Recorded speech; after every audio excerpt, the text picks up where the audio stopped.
اللہ کریم فرمایا اس قدر کی رات قرآن کریم نازل ہوا۔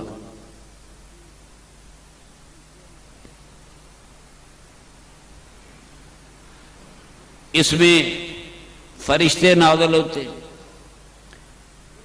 اس میں ہزاروں سال کی عبادت کا ثواب ہے۔ یہ بڑی برکت بھری رات ہے۔ فرمایا اس رات میں بھی ہر مومن کو معافی مل جائے گی۔ اسلام رحمت کا دین ہے، ہر مومن کو معافی مل جائے گی، مگر 4 گروہوں کو معافی نہیں ملے گی۔ 3 کا میں ذکر نہیں کر سکتا، بچے بیٹھے ہیں، اور چوتھا ماں باپ کا گستاخ ہے۔ چوتھا میرے آقا نے فرمایا لیلۃ القدر ماں باپ کے گستاخ کی مغفرت نہیں کرے گی، اس میں اس کو معافی نہیں ملے گی۔ اسی طرح میرے آقا نے فرمایا قیامت کے دن میں قاتل کی شفاعت کروں گا،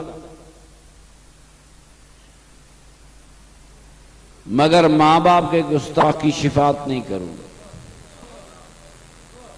ہمارے اختیار کی بات نہیں، سرور کائنات کی بات ہے۔ صحابی رسول کھڑا ہوا، عرض کی یا رسول اللہ جب آپ شفاعت نہیں کریں گے تو ہمارے تو سارے اعمال ضائع ہو جائیں گے۔ آپ نے یہ نہیں کہا کہ تیری نمازیں بچ جائیں گی، تیرے روزے بچ جائیں گے، تیری افطاریاں بچ جائیں گی، تیری سحریاں بچ جائیں گی، تیرا اٹھ کے تہجد پڑھنا بچ جائے گا۔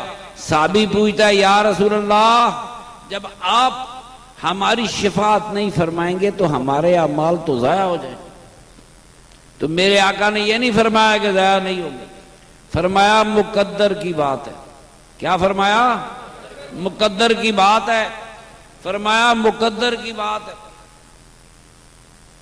صحابی نے کہا یا رسول اللہ کوئی بچہ بھی ماں باپ کے سامنے بول پڑتا ہے، کسی بات پر ماں باپ سے اختلاف ہو سکتا ہے، کبھی ماں باپ سے بچے اونچا بھی بول لیتے ہیں، کبھی بچے گھور کر بھی دیکھ لیتے ہیں، تو یا رسول اللہ ہمارے اعمال ضائع ہو گئے۔ فرمایا مقدر کی بات ہے، مقدر کی۔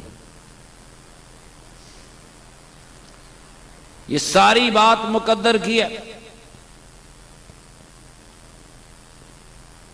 فرمایا تو زندہ رہے، اب صحابی کو حضور سمجھے تو زندہ رہے، تیری والدہ یا باپ دنیا سے چلا جائے، تیری والدہ تیرا باپ دنیا سے چلا جائے یا دونوں چلے جائیں، تم ان کے لیے مغفرت کی دعا کرنا۔ ہم اپنے باجوہ صاحب کا دن منانے ہیں یار، چھوڑو لمبی کہانیوں کو، رمضان اپنی جگہ پہ، ہم تو اپنے کسی فقیر کو یاد کرنے ہیں۔ فرمایا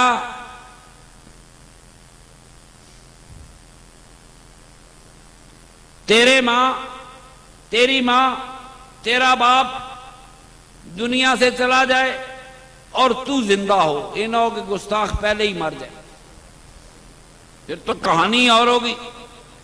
تو زندہ رہے، ماں چلی جائے، باپ چلا جائے، تو اپنے باپ کے لیے مغفرت کی دعا کرنا۔ جب تو اپنے باپ کے لیے مغفرت کی دعا کرے گا، تیری باپ تیرا قبر میں خوش ہوگا، ماں قبر میں خوش ہوگی، آسمانوں پہ خدا راضی ہوگا، تیرے وہ گناہ بھی معاف ہو جائیں گے جو زندگی میں ماں باپ کے سامنے کرتا رہا۔